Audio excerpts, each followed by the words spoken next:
Meeting है, इसको team meeting कहता हूँ। नमस्कार, बहुत बहुत स्वागत है आपका। आज जोड़ दिया फिर आपको वरिष्ठ कांग्रेस नेता विजय प्रताप संबोधन दे रहे हैं। क्या कुछ कहा आज की मीटिंग? पहली मीटिंग कॉल करी वो थी हमारा जो सूरजकुंड एरिया, उसमें लखनपुर, शिवदुर्गा विहार, दयालबाग, डेरे, दयाल नगर और हमारा खोरी, ये हमारी फुलवारी है, गुलदस्ता है हमारे। उस गुलदस्ते में से आप सबको मालूम भी है कि खोरी वाले अपना दर्द बयान करके गए हैं।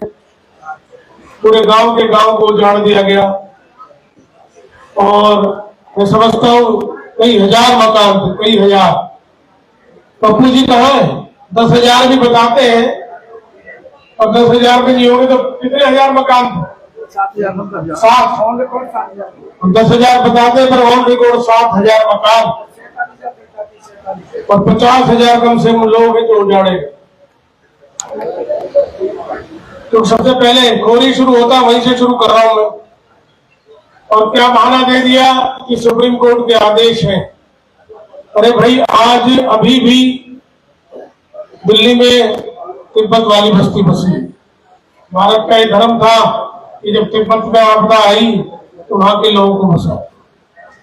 तो पहले तो ये भारतीय उपमहाद्वीप अफगानिस्तान कंधार तक भी एक ही था। तो मानवता के नाते और जो अपने ही देश के लोग हैं वो हरियाणा सरकार ने उजड़वा दिए, अपने ही देश के लोग, और ये कह के कि ये पहाड़ी पे बस रहे। तो भैया इनको व्यवस्था दो। ये भारत सरकार की जिम्मेदारी है, हरियाणा सरकार की जिम्मेदारी है कि हम अपने हर नागरिक को, गरीब नागरिक को छोटा आशियाना जरूर दे। और हमने अपने टाइम में तो बाबूजी पहले मंत्री थे तब कम से कम 1,500 मकान तो एक जगह दिए, 5,000 दिए और 2,000 हमने छत्तीसगढ़ में, तो तकरीबन 8-9,000। उसके बाद डबुआ में भी गए शायद खोरी वाला, 10,000 से ज्यादा आशियाने कांग्रेस ने दिए। तो अब अगर खोरी को हटाया जा रहा था तो पहले उनको आशियाने दिए जाने चाहिए। तो भाई खोरी वाला, सबसे पहले तो मैं तुम्हें कहता हूं, मैंने पहले भी कहा है, सरकार बनेगी, नमस्कार जी, सरकार बनेगी तो खोरी को दोबारा इनको आशियाने दिए जाएंगे, इनको सबको मकान दिए जाएंगे। मैं वहां नहीं दे पाऊंगा तो जो रिकॉर्ड में अलग है तो दूसरी जगह हमने पहले भी दी। अगर गरीब आदमी की हम नहीं सुनेंगे कौन सुने? इस सरकार ने तो सुनी। देखिए, अब हम पूरी टीम इकट्ठी है और चुनाव का बिगुल बज चुका है, शंखनाद हो चुका है। अब एसडीएम नगर वाले साथी भी शामिल हो चुके हैं इसमें। तो ये हमारी दोनों बड़ी बस्तियां हैं, चाहे सूरजकुंड एरिया चाहे एसडीएम नगर एरिया। मेरे ख्याल से तो 35% विधानसभा इन्हीं दोनों में कवर हो जाती है। तो आज जो हमारी 35% विधानसभा जिस एरिया से कवर हो जाती है उसको टीम के मेंबर बैठे। भाई आप एक चीज बताओ, इतने समय से इतनी बड़ी परेशानी इलाका झेल रहा है कि नहीं झेल रहा? 21वीं सदी एनसीआर, बिल्कुल दिल्ली के टच्ची तो हम दिल्ली तो है।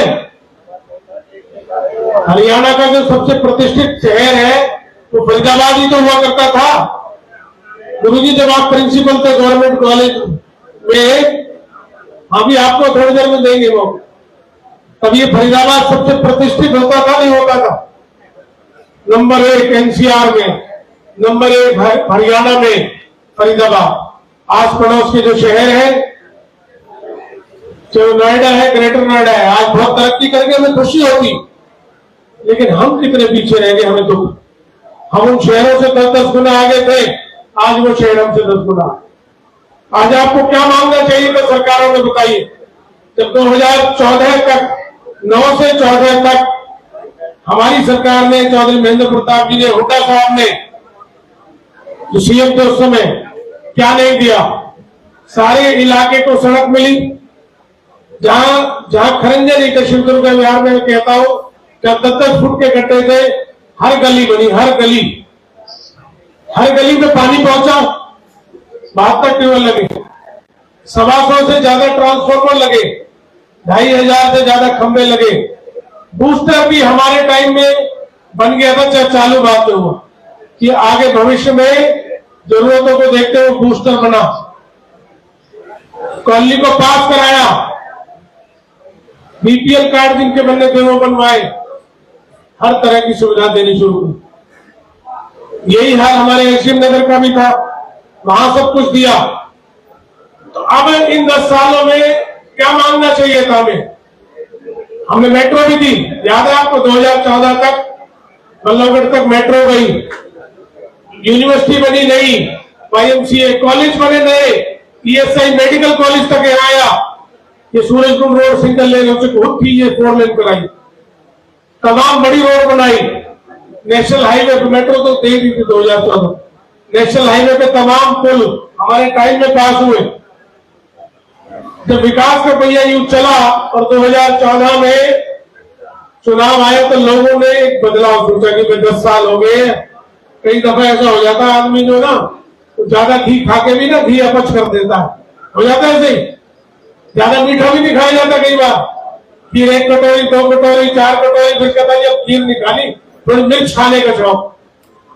तो लोगों ने 14 में जब बढ़िया चलती व्यवस्था, मैं एक चीज और कहना चाहूंगा इस मौके पे कि 2014 में जब हुड्डा साहब सीएम थे, राव जी मंत्री थे, तो हरियाणा पर 70,000 करोड़ का कर्ज, सन 66 से बना है हरियाणा, 70,000 करोड़ का कर्ज। और आज बीजेपी के शासन में हरियाणा पर 5 लाख करोड़ का कर्ज है, 7 गुना, 4,30,000। रिकॉर्ड की बात है, इंटरनेट खोलो भी आ जाएगा गूगल।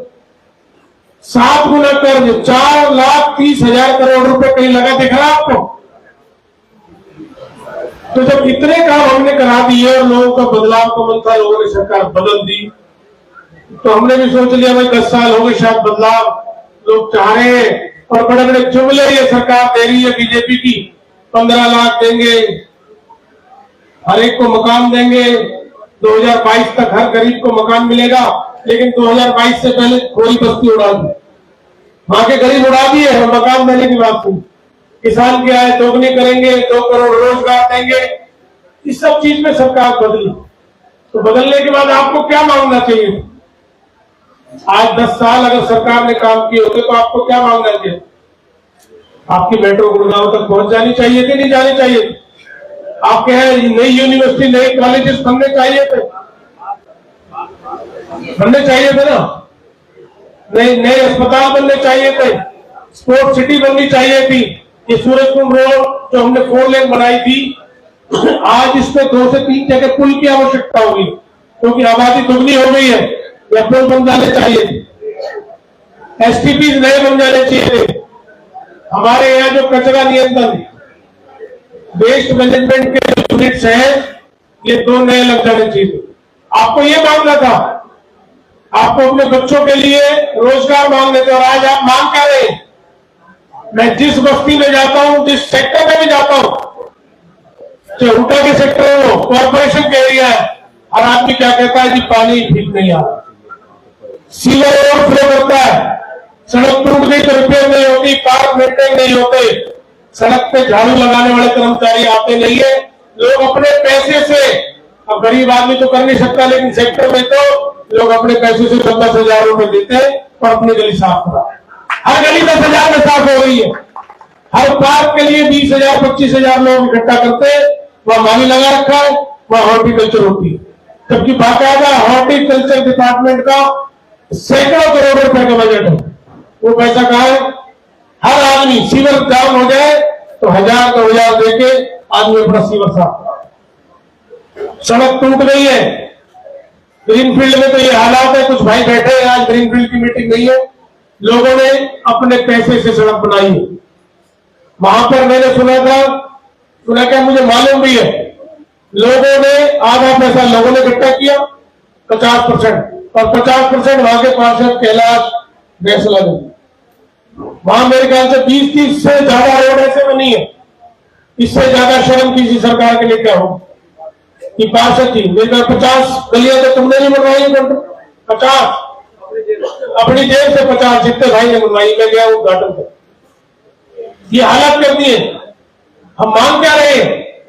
अपने बच्चों को, जो पहली से बच्चा 11वीं में पहुंच गया, आज भी सीवर नहीं चल रहा है, नाले ओवरफ्लो हो रहे हैं, स्कूल नहीं है, स्कूल का बच्चा कॉलेज में पहुंच गया, 80% कट ऑफ आ रही है, काहे कॉलेज, प्राइवेट में जाओ।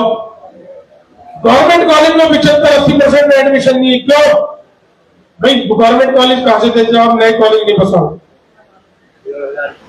जो फरीदाबाद नंबर 1 हुआ करता था, आज पॉल्यूशन में सबसे ऊपर है हिंदुस्तान के, दुनिया में कचरा शहर है। जब ज्यादा आप शोर मचाते हो तो रात रात भर ट्रक आते हैं, जो आपके यहाँ कचरा उसे उठाते हैं और अरावली में डाल देते। ये जहर नहीं बन रहा है क्या हमारे लिए? बोले एक मोर्चा तो बता दो, नगर निगम पे आ जाओ। 2,500 करोड़ का सालाना बजट है, 2,500 करोड़ आप सब जानते हैं। हमारे दो पार्षद तो भी यहाँ बैठे ही हैं, पुराने पार्षद भी बैठे हैं, तो अभी बालू सिंह जी, जितने भाई पार्षद आप रहे हैं, संदीप जी आप रहे पार्षद। 2.5 साल से कॉर्पोरेशन का चुनाव क्यों नहीं हो रहा? क्योंकि उनको मालूम है नगर निगम का चुनाव कर दिया, नई नगर निगम इनके घोटाले खोल दिए। पिछले 10 सालों में 20,000 करोड़ नगर निगम में आया है, किसी को दिखता है? 20,000 करोड़। जिस नगर निगम का 2,500 करोड़ का बजट हो और वहां के लोग अपने सड़क, सीवर, बिजली, पानी की व्यवस्था खुद करते हो, इससे ज्यादा शर्मनाक बात सरकार के लिए। लेकिन ये भी क्या करें कि सरकार भी क्या करे, इनके तो मजे आ रहे, बगैर काम किए जिनको वोट मिल रही है। भाई जब बच्चा पढ़ता है और वो खाली पेपर दे आता है और मास्टर कहता है कोई बात नहीं बालक के पास कर देता हूं, और पास भी ना 75% से कर देता हूं, तो उस बालक की आदत पड़ जाए। तो इनको 75% में नंबर मिल गए, 60 मिल गए, ये लोग जीत गए, 12 बार, 2 बार, 3 बार केंद्र में ऑपरेशन बाजी, तीसरी बार ही जीते। उनके नाम का एक काम बता दो मुझे। चल कृष्ण पाल गुर्जर की 11वें साल लगातार मंत्री हैं। एक मझावली का पुल का उद्घाटन किया था, वो भी बेचारा पूरा हुआ। वो बता दो ने क्या किया उन्होंने इस शहर को, इस पड़कल को क्या दिया, इस शहर को क्या दिया। तो जब बगैर किए जिसकी चले नहीं वो करे क्यों, काम हो गए तो ये मदमस्त हो चुके। इनके दिल दिमाग में अहंकार आ गया कि भाई लोग बाग हमें वोट इसलिए देते हैं कि हमने एक ऐसी छवि बना दी है कि इस देश को हमें बचा सके। लोग बांट दिए, झूठ बोल दिए, ये नहीं दिखा रहे कि 5 लाख करोड़ का कर्ज हो गया, ये नहीं दिखा रहे कि नगर निगम आज 1,500 करोड़ के कर्ज में पड़ी है। 20,000 करोड़ रुपए 10 साल में खा के भी नहीं दिखा रहे। आज हर आदमी परेशान है फैमिली आईडी से। कोई आदमी बगैर पैसे फैमिली आईडी बनवा सकता है क्या? प्रॉपर्टी आईडी बनवा सकते हो आप? 5-5, 10-10, 20-20 हजार देने पड़ते हैं चक्कर लगा वाला। और मोटेशन की तो हालत ये है, आप मोटेशन करने चले जाओ 10,000, 20,000 रुपए तो ऐसे मांग लेते जैसे 100 का नोट, और उसके बाद भी काम नहीं है। थोड़ी सी बारिश हो जाए तो हमारी माताएं ये सोचती है आज अपने बच्चों को स्कूल नहीं भेजे तो अच्छा, बाहर कीचड़ में रह जाएगा। पुलों पे जाम, अंडरपास, ग्रीनफील्ड का देख लो, है बस डूब गई थी एक दफा, तो बस 2-3 दफा खट्टर मुख्यमंत्री आए थे, कहते गए वहीं का वहीं। हालात देखो, शिवदुर्ग अभियान वाले भाई बैठे, 8 इंच का सीवर है अर्जुन सिंह जी, 8 इंच का है, 8 इंच का सीवर, और आबादी है 2 लाख। जो सड़क हमने बनाई वो भी तोड़ दी, पानी पे माफिया बिठा दिया, माफिया सबके बिल, पानी के ट्यूबवेल हमने लगाए, सरकार के ट्यूबवेल, वहां माफिया बैठे। तो भाई कब तक ये चले? कोरोना के टाइम देख लो, गरीबों ने पलायन किया, जिनके घर खाने नहीं थे, मंदिरों ने, गुरुद्वारों ने, सामाजिक संस्थानों ने, हमारे जैसे लोगों ने, जितने भाई ने, अर्जुन सिंह, आप लोग बैठे, हम लोगों ने, सरकारों ने, आप एक भी इंस्टेंस बता दीजिए यहाँ के एमएलए एमपी ने एक जगह भी राशन भिजवाया, एक जगह। बल्कि मुझे याद है इन्होंने कोरोना में अपने अपने घरों के आगे कंटेनमेंट जोन डिक्लेयर करा दिया कि भाई ये जो ना हाई रिस्क जोन हो गया है। याद करो आप, कोई नहीं आ सकता, बैरियर लग गए, ऐसी सरकार है। तो किस काम की है सरकार? अब इसे बदलने का टाइम आ गया है। मैं तो आपसे यही प्रार्थना करूंगा कि देखो, आपकी ताकत है लोकतंत्र में, आप बदल सकते हैं। 10 साल हो गए इस शहर को बदहाल हुए, 10 साल हमें पीड़ा होती है, तकलीफ क्यों है? आज हम तीसरी पीढ़ी होगी हमारी। बाबूजी 5 साल 5 बार एमएलए रहे, मिनिस्टर रहे। कौन सा ऐसा फरीदाबाद का बड़ा काम है जो उनके हाथ का नहीं है? ये तो गिना दे 25 साल इन्हें भी हो गए बीजेपी को। एक काम तो 10 तो लगातार हो गए, 10 साल पहले भी राज किए, चाहे मेडिकल के दोनों फ्लाईओवर हो, ये बाबूजी के हाथ के हैं। 21 का अंडरपास उनके हाथ का है, गवर्नमेंट कॉलेज उनके हाथ का है, गवर्नमेंट पॉलिटेक्निक कॉलेज उन्होंने बनाया, नीम का कॉलेज बनाया, तिगांव कॉलेज बनाया, वाईएमसी यूनिवर्सिटी बनाई, मेट्रो उनके समय का है। क्या नहीं है? सड़कों के जाल है। इन्होंने एक अंडरपास बनाया, सेक्टर 46 का अंडरपास। आप लोग सेक्टर 46 के अंडरपास से गुजरते तो होंगे कभी ना कभी। सुनील जी गए हो? हिंदुस्तान में कोई ऐसा अंडरपास है जो थ्रू नहीं हो? आगे बंद है ना? एक अंडरपास बनाया, वो भी थ्रू नहीं। टी पॉइंट बना दिया, जाओ और लेफ्ट करो। इंडिया में कोई नहीं है, ये अकेला है। क्यों? आगे इनकी फैक्ट्री है। अगर इसने इनको थ्रू कर दिया होता तो ये पुल 200-300 मीटर आगे जाता, इनकी फैक्ट्री होती। किसी फैक्ट्री को बचाना है, किसी फैक्ट्री के आगे से निकालना है, अरबों रुपए सरकार की खराब करते। अंडरपास ऐसे बनते, क्लियर होना चाहिए। ऐसे सैकड़ों उदाहरण है। नगर निगम में एक फाइल 250 करोड़ की पकड़ी गई, एक फाइल। जब तो घोटाला उजागर हुआ तो आपको याद है नगर निगम के दफ्तर में आग लगा दी गई, याद है कि नहीं है? लग गई ना आग?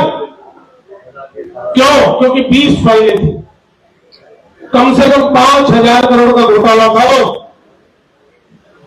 और ये इतना घोटाले करने के बाद भी क्या कचरा घर फरीदाबाद, सड़ा हुआ शहर, बदबू। आज बाहर से लोग आ जाए तो कहते हैं भाई कहां रहते हो तुम? मैं एसएम नगर में गया कल परसों, रोज ही जा रहा हूं। संदीप जी, विकास जी के साथ गया मैं, पार्षद जी हमारे। वहां लोगों ने कहा कि भाई जब सीवर ओवरफ्लो होता है तो ये लाइनें पुरानी होगी, बहुत पहले की डली हुई, चेंज होनी चाहिए थी, और सीवर ओवरफ्लो होना ही नहीं चाहिए। तो मतलब ओवरफ्लो होता है तो वो जब पाइप लीक कर गए, घर में सीवर का पानी मिक्स हो गया। मतलब इससे ज्यादा क्या नरक हो गया? तो आज मैं आपसे यही कहना चाहता हूं, अपने बच्चों के लिए, अपने भविष्य के लिए। आपने तो अपना जीवन निकाल दिया, इन बच्चों को भी इसी नरक में डालना चाहते हो क्या? इससे बाहर निकलना होगा, आगे चलना हो। मैं सभी भाइयों से आग्रह को जाए ना, भोजन की व्यवस्था है भाई, सब लोग भोजन करके जाएंगे। एक मिनट सारे रुक जाओ, भोजन करके जाओ, खाना खा के जाओ। बस 5 मिनट में भोजन शुरू हो जाएगा, भोजन करके। तो मैं ये कहना चाहता हूं, अब 1 तारीख को सरकार बदलने का वक्त है, 1 अक्टूबर को। हरियाणा में पूरी उम्मीद है, कांग्रेस की सरकार आ रही है। चौधरी भूपेंद्र सिंह हुड्डा जी ने पहले भी 10 साल अच्छा शासन दिया, और अब दोबारा उनके और उदय भान जी के नेतृत्व में हरियाणा कांग्रेस चल रही है। हुड्डा साहब को उनकी सरकार आएगी जरूर। अब इस सरकार में अपना हिस्सा डाल दो, बड़कल क्षेत्र से हिस्सा डाल लो। मैं आपसे वादा करता हूं, मुझे मालूम है, चाहे वो खोरी हो, चाहे दयालबाग के हमारे साथी बैठे हो, चाहे शिवदुर्गा विहार के बैठे, चाहे डेरे के बैठे, चाहे दयाल नगर के बैठे, ग्रीनफील्ड के बैठे, वैश्यम नगर के बैठे, जो बस्तियां नियमित नहीं है दयाल नगर वालों को कह रहा हूं, दे रहा हूं।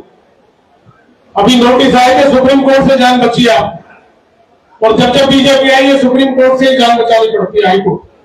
मेरा आपसे वायदा है, क्योंकि पिछली योजना में बाबूजी ने, चौधरी महेंद्र प्रताप जी ने, फरीदाबाद की 2 बस्तियां, फ्रंटियर कॉलोनी और गांधी कॉलोनी, यहां पर 1500 रुपए में पट्टे सरकारी करा दिए थे, 1500 रुपए गज में मांग, और उसकी भी किस्तें थी। लेकिन सरकार बदल गई। भाई जब आप एक एक करके तो दे सकते हो, सरकार बदलती, इस सरकार ने पॉलिसी रोक दी। लेकिन हमारी सरकार आते ही दोबारा उस पॉलिसी को लागू किया जाएगा, पूरे दयालनगर को जो बस्तियां हमारी इस तरह की है, उनको वहीं पर पक्के किए जाएंगे, वहीं पक्के किए जाएंगे। और जिनको हम टेक्निकली पक्का नहीं कर सकते, जैसे खोड़ी है, उनको हम वैकल्पिक मकान देंगे। ये हमारा मानना है। शिवदुर्ग का विहार दयालबाग में मैं जानता हूं, नाले की हालत बड़ी खतरनाक, वहां खड़ा नहीं हो सकता आदमी, आऊंगा, वहां खड़ा नहीं हो सकता आदमी। तो भाई नाले की सफाई करके पक्का किया जाएगा, जरूरत होगी तो बड़ा किया जाएगा। और उसको जैसे एक डेवलप सिटी में होता है, ऊपर से हम उसको कवर करें, जब जरूरत होगी तो उसको हटा के सफाई करें, लेकिन खुला नहीं रहेगा नाला। और यही नहीं, थोड़ा हमें समय चाहिए, फरीदाबाद का कोई भी नाला हम खुला नहीं छोड़ा। सीवर, अब मैं कह दूं आपका सीवर यूज पूरा हो जाएगा, हो नहीं सकता। क्यों? इतनी बड़ी आबादी होगी, और ये जो 10 साल का जो नरक मिला है, इसको भी तो पूरा करना। इन्होंने काम किया होता तो उसको बहुत आसानी रहती। और मैं ये कह दूं कि चुटकी में हो जाएगा, होगा नहीं। क्यों? आज आपका कर दे, आगे एसटीपी नहीं, आपके एसटीपी तैयार करा दे तो सेक्टर में बंद है, सेक्टर की बंद करा दे तो आगे कॉलोनी बंद है। इस पूरे सिटी को रीडिजाइन करने की जरूरत है। हम सभी लोग बैठे एक फुलवारी, तो ये कहेगी मेरा एसएम नगर कर दो, शिवदुर्ग का विहार छोड़ दो, शिवदुर्ग का विहार कहे मेरा कर दो, दयालनगर छोड़ दो, नहीं हो सकता। ये सबका इकट्ठा ही प्लानिंग करनी पड़ेगी शहर में। क्यों? आखिरकार लास्ट पॉइंट तक जब तक थ्रू नहीं होगा, ओवरफ्लो करेंगे।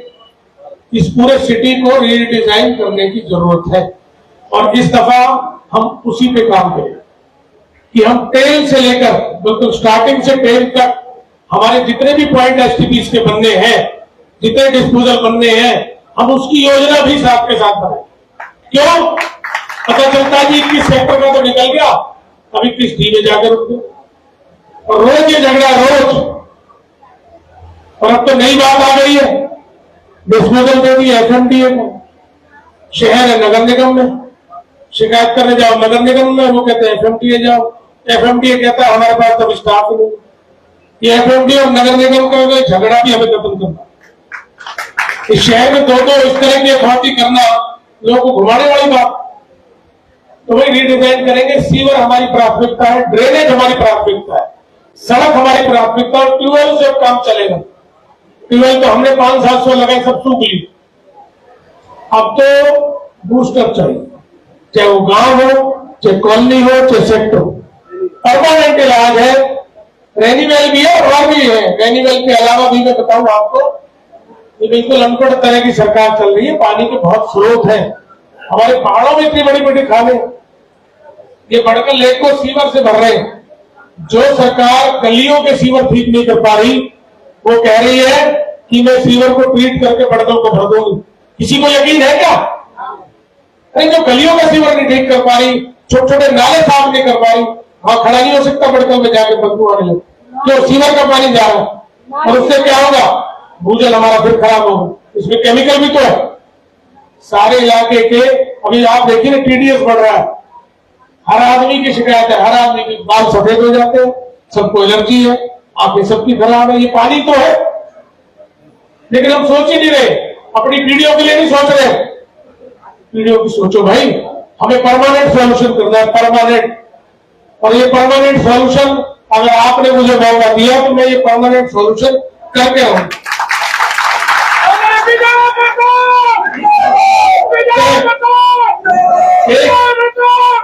एक स्टेडियम है 8 साल से बन रहा है, नाहर सिंह स्टेडियम, भड़कल में ही होगा।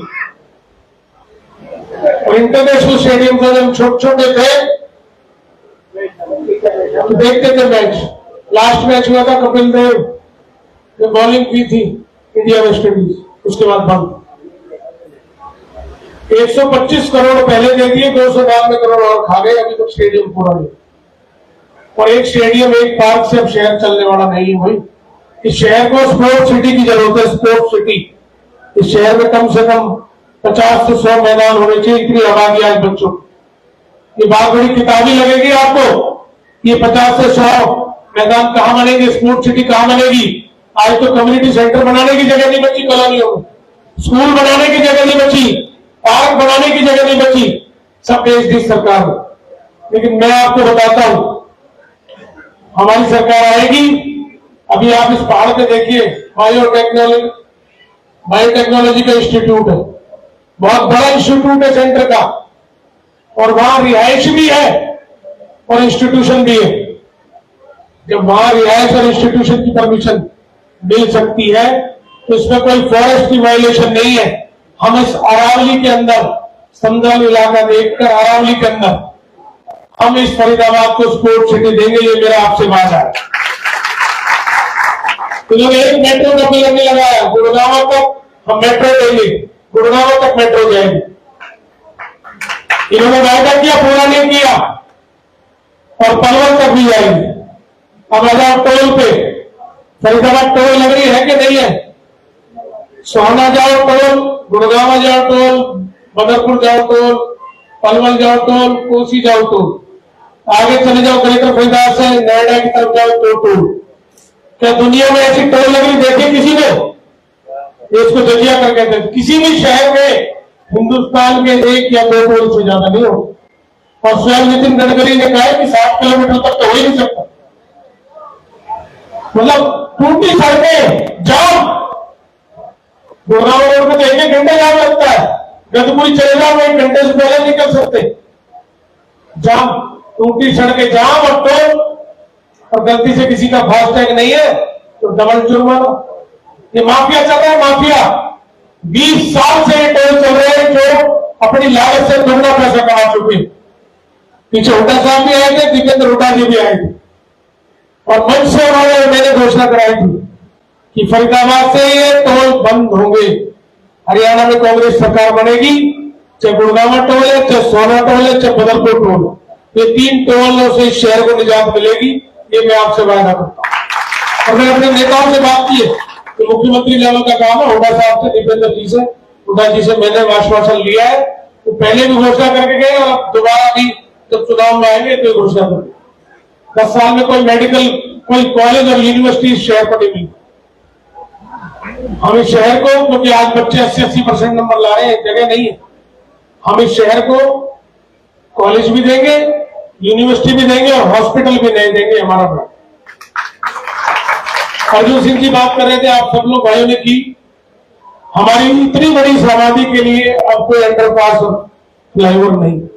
क्या ग्रीनफील्ड चले जाओ, कुछ अंडरपास की हालत खराब है, वहां से लेकर और बॉर्डर तक कितनी बड़ी आबादी है, और आए दिन हादसे होते, 30-40 तो लोग अपनी दुर्घटना में जान गंवाते। ये हालात है।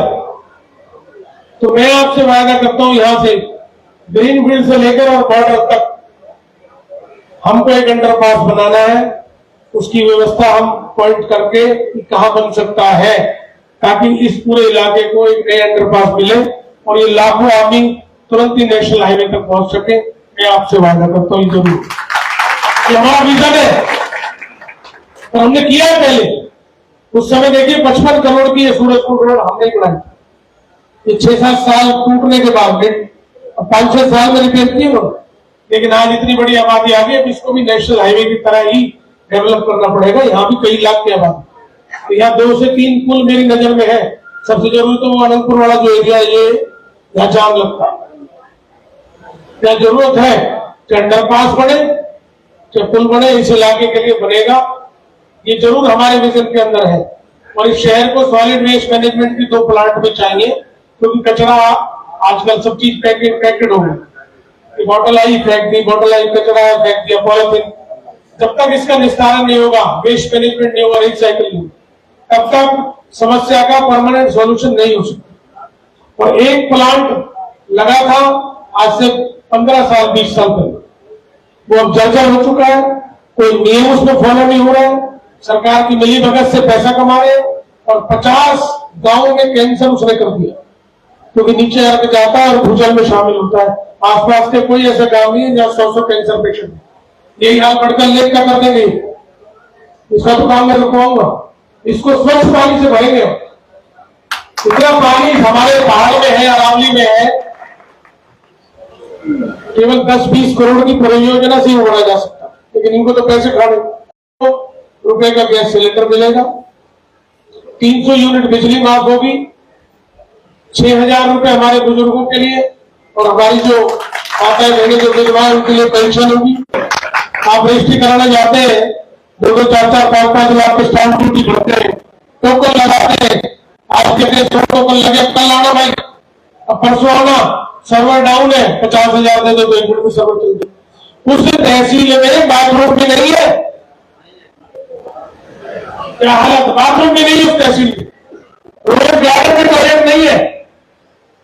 40 करोड़ रुपए इन्होंने बजट पास किया पोर्टेबल टॉयलेट्स के लिए, 40 करोड़। और सत्य आपको तो मालूम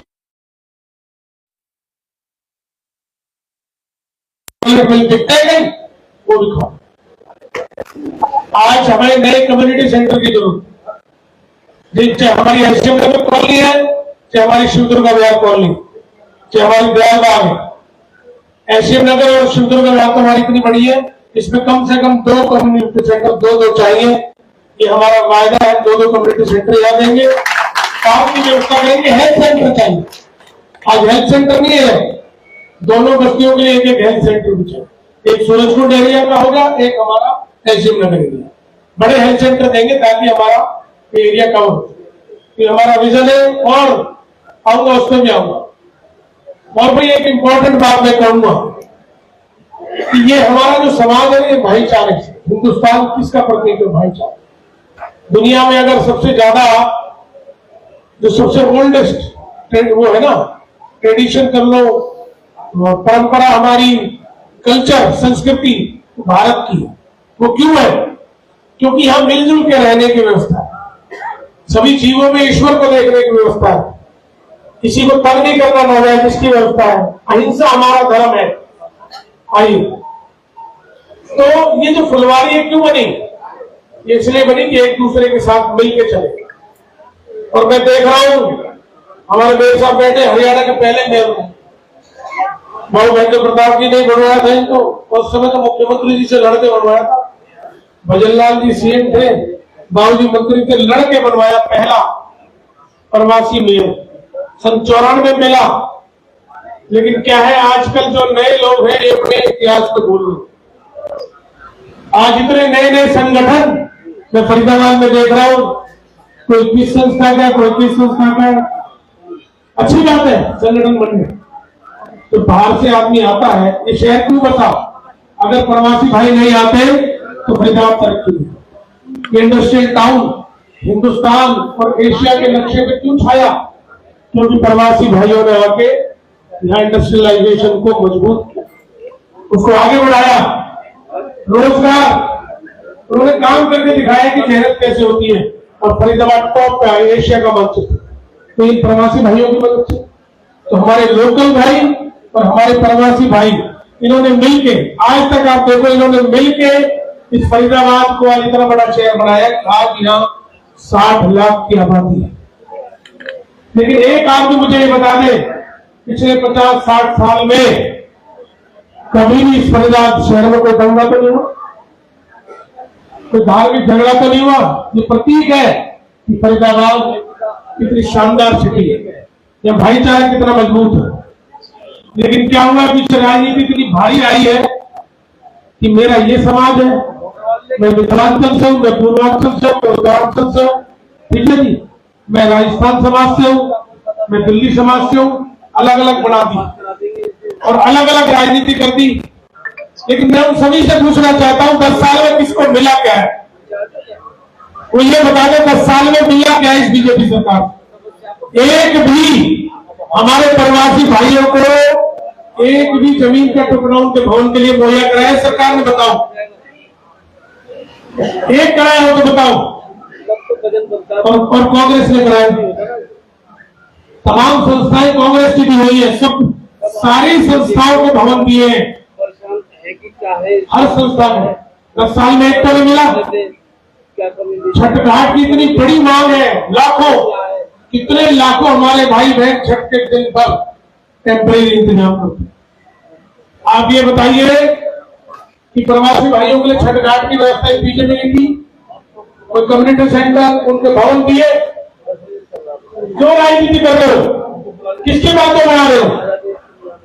अरे कांग्रेस ने बाबा सबसे पहले प्रवासी इन बस्तियों में, आज दयाल नगर है, शुक्र विहार आप खोरी है, एकता नगर है, भटकल विधानसभा क्षेत्र से सब बस्तियों में प्रवासी भाई तो आके बसे हैं। विधायक पद के लोकल के साथ साथ चौधरी इनको महतो सुविधाएं किसने दी?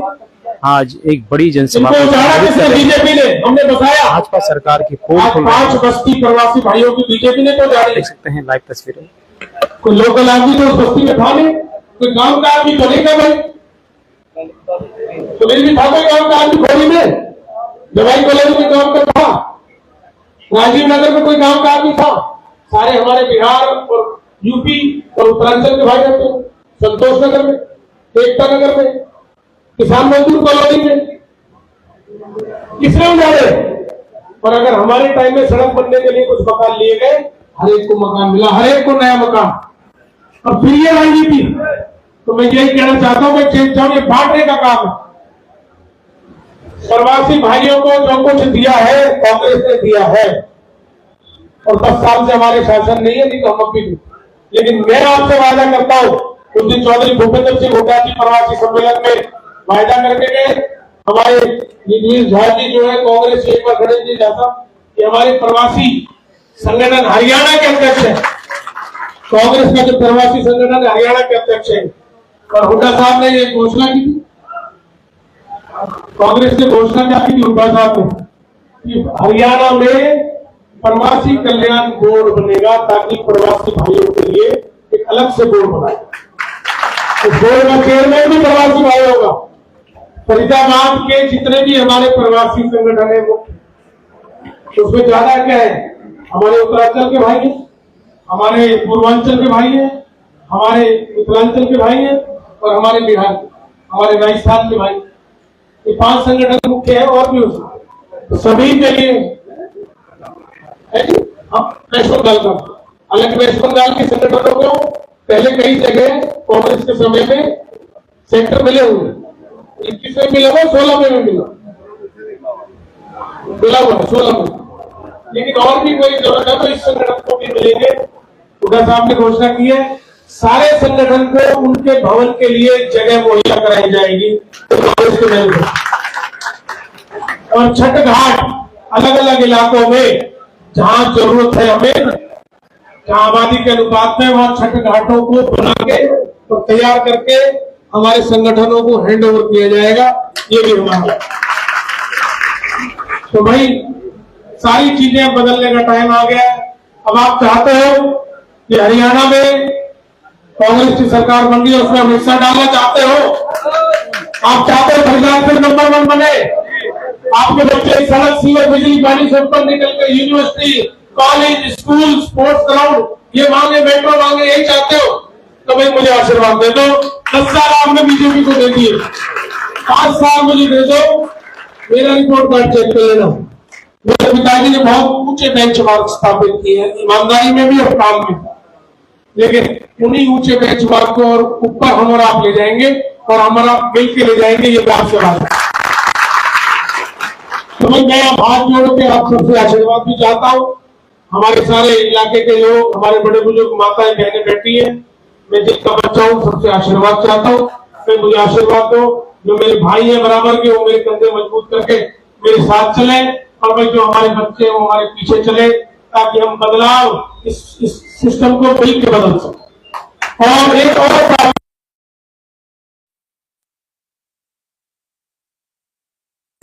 सैटरडे संडे मंडे की छुट्टी नहीं है आदमी को, मंगलवार की छुट्टी है 1 अक्टूबर और 2 अक्टूबर।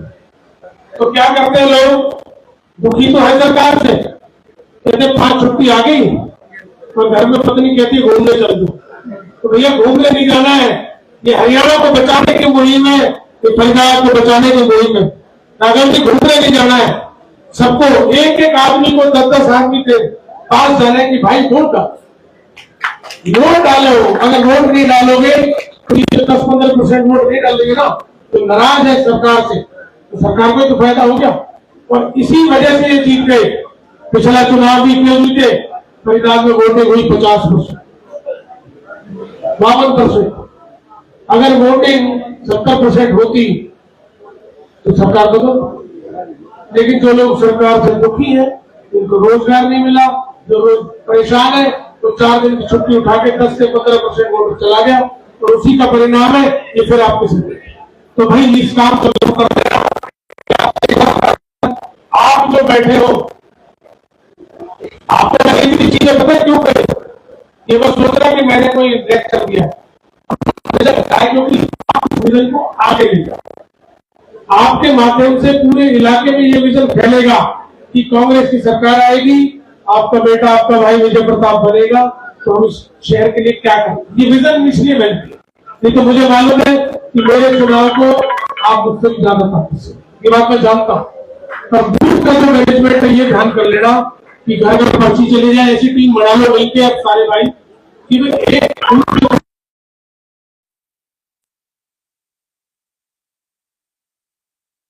रहेंगे, लेकिन जो दो रहने हैं वो सभी भाइयों से मेरी प्रार्थना है, सभी जिम्मेदार बैठे अपने अपने बूथ की वो लिस्ट अभी तैयार। सरदार साहब कि भाई आपका बूथ है सपोज 150 नंबर, तो उसमें जो अंदर और रिलीवर दोनों, उसका मोबाइल नंबर, उसकी ट्रेनिंग हमने पहले ही कर दी। क्यों? सुबह बूथ पे जाने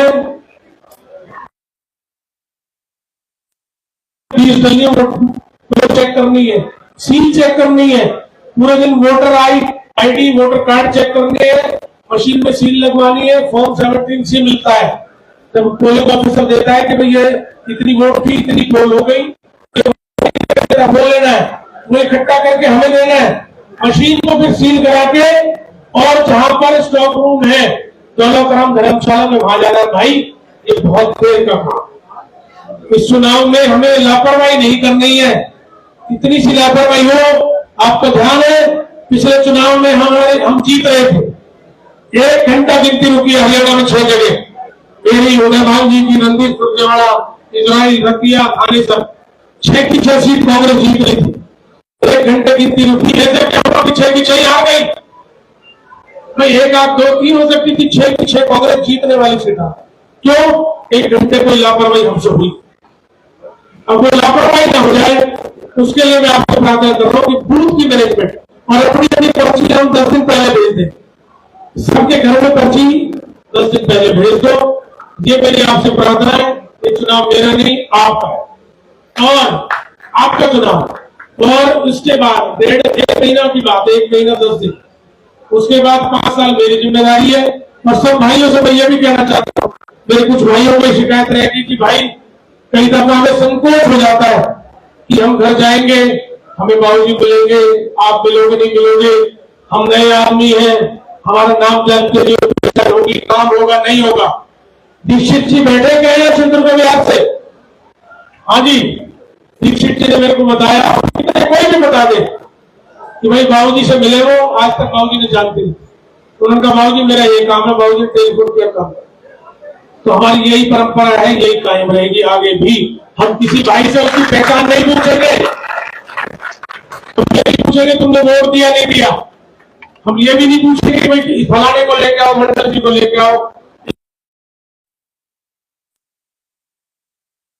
भाई मैं सिंधुदुर्ग से हूँ, मैं शिवनगर से हूँ, मैं दयालनगर से हूँ, मेरी ये सोच हमारे यहाँ कभी भी ये भेदभाव नहीं मिलेगा, ये मैं वायदा करता हूँ।